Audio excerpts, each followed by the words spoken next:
before wrestling became a sport, before it became entertainment, even before there were spectators who came simply to cheer, applaud, or buy a ticket. Wrestling once existed in a completely different world. It was not a performance. It was not a career. It was not an industry. It was a social tool.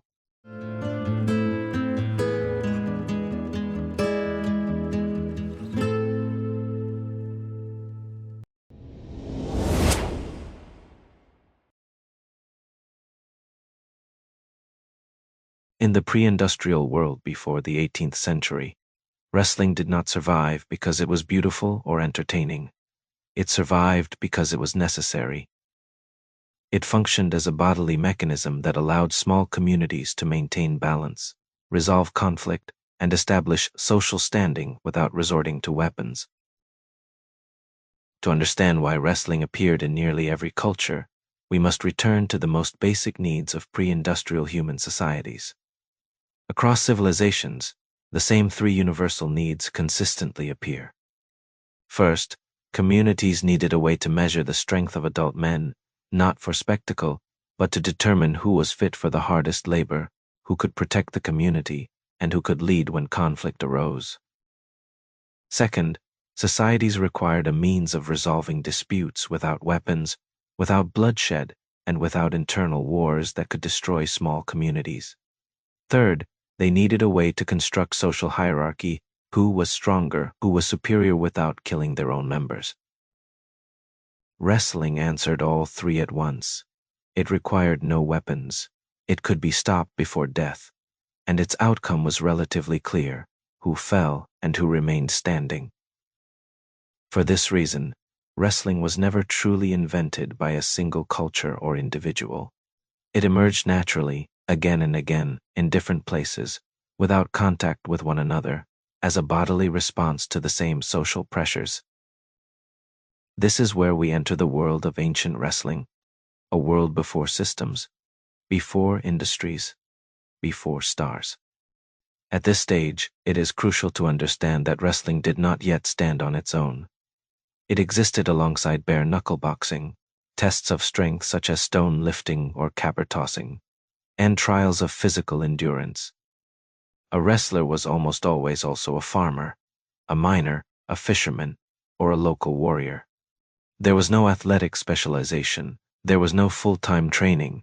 The body was trained by life itself, not by a sporting system. This is why ancient wrestling techniques developed as practical, efficient, and unapologetically unrefined. There was no concept of style purity. There was only what worked. Among European regions, England occupies a crucial position in the early history of wrestling, not because it was the most advanced, but because it was here that two fundamentally opposing philosophies of wrestling coexisted and continually collided. Cornish wrestling and Lancashire wrestling were not merely different styles.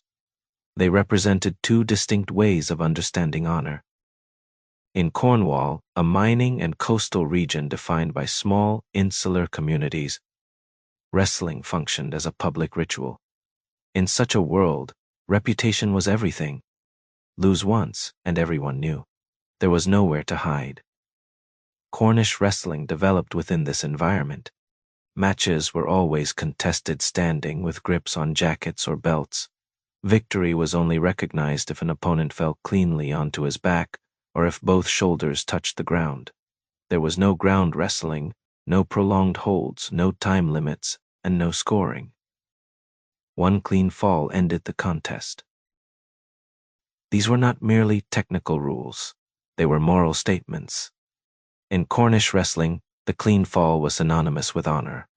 A quick victory signaled absolute dominance. Defeat meant social disgrace.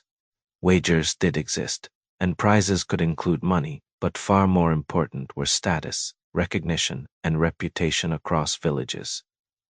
The mentality forged by this system was unforgiving. A single loss could permanently damage a man's standing. There was no room for theatrics and no tolerance for almost winning.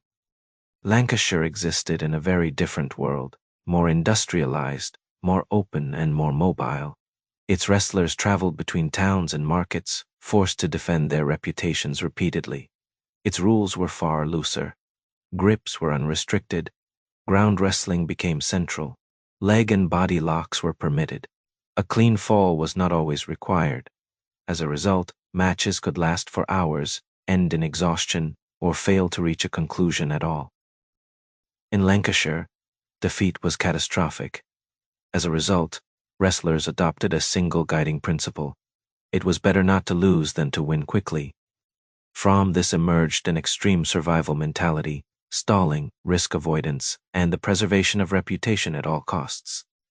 Technically, Lancashire wrestling was sophisticated. As spectacle, it was deeply problematic.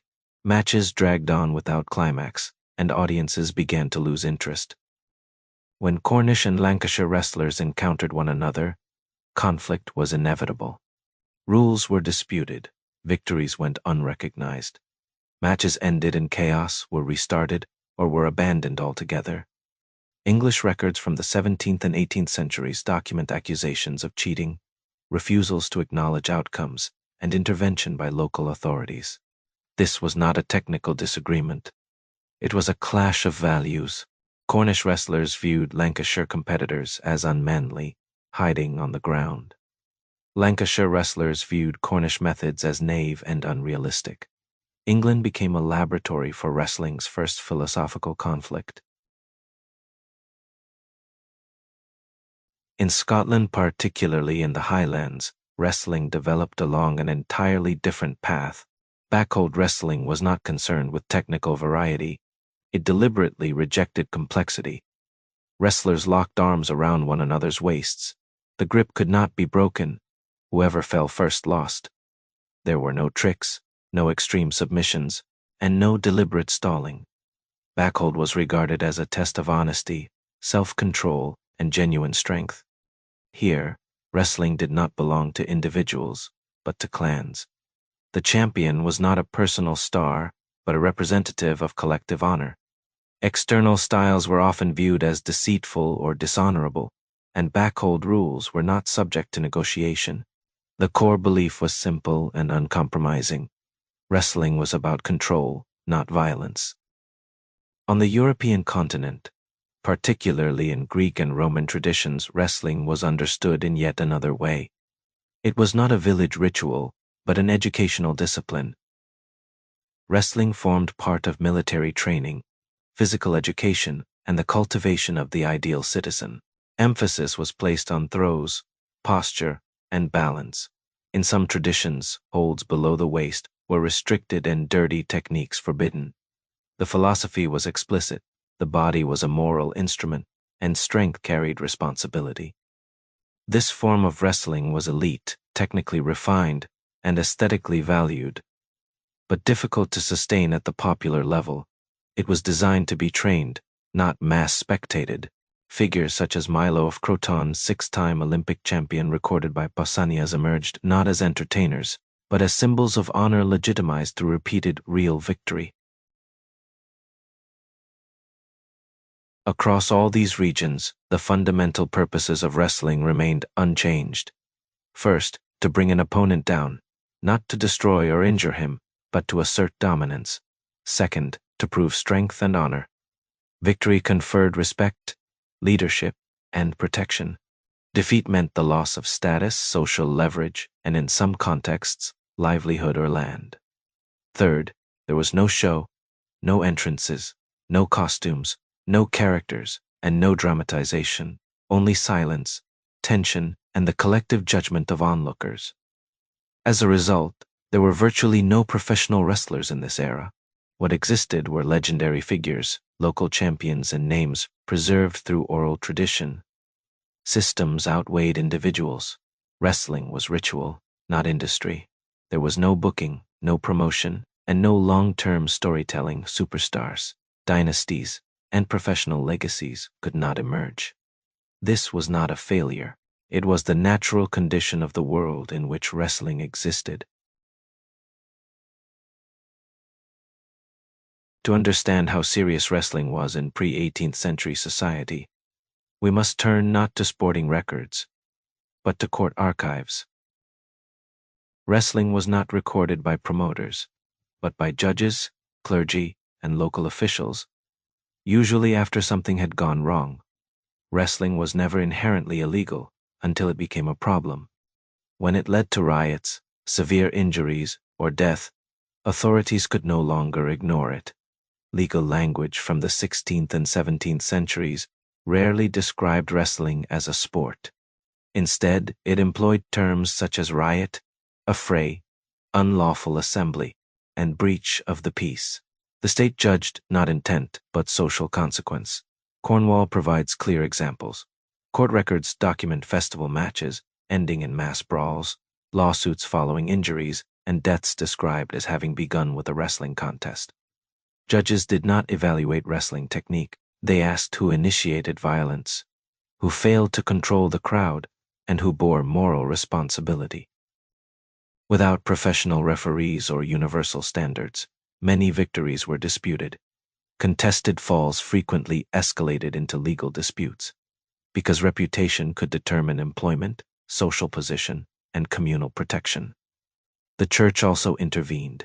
Wrestling festivals, especially those held on Sundays and accompanied by drinking and wagering, were viewed as disruptions of worship and sources of moral decay. Bans, fines, and forced dispersals followed, but rarely lasted. Wrestling always returned, because law could suppress behavior, but it could not erase social necessity. Behind all of this, informal contracts and wagering formed the everyday foundation of wrestling. There were no promoters and no written agreements, but this was not a world without rules. Wagering was nearly universal, not as casual gambling, but as a social declaration. Stakes could include money, drink, livestock, tools, or future obligations. Wagers affirmed seriousness, bound honor, and ensured that neither side competed lightly. The language of wagering was rarely numerical. What was at stake was not merely money, but the reputation of those who stood behind a competitor. Agreements were sealed through handshakes, spoken oaths, and community witnesses. Breaking such promises meant exclusion and loss of trust. Disputes over wagers frequently ignited conflict, with accusations that losses were dishonest or that competitors had not fought sincerely. Without written contracts, recordings, or central authority, suspicion could not be conclusively resolved. It could only be answered through rematches or escalate into social conflict. Here we encounter the final paradox of ancient wrestling. There were no contracts, yet promises were binding. No promoters, yet money circulated. No system, yet everyone sensed its limits. Wrestling stood between ritual honor and economic risk. This tension had not yet exploded, but it could not endure indefinitely. This was the pre-18th century world, without stars, without industry, without formal systems. And yet, precisely because of this, pressure continued to build. Law began to record wrestling. The church sought to restrain it. Wagering intensified its stakes. Audiences began to demand clarity. There were no answers yet, no reforms. Only one unavoidable reality remained. This world was approaching its limits. And in the next episode, change will not appear as progress, but as a response to a crisis long in the making. Catch as catch can.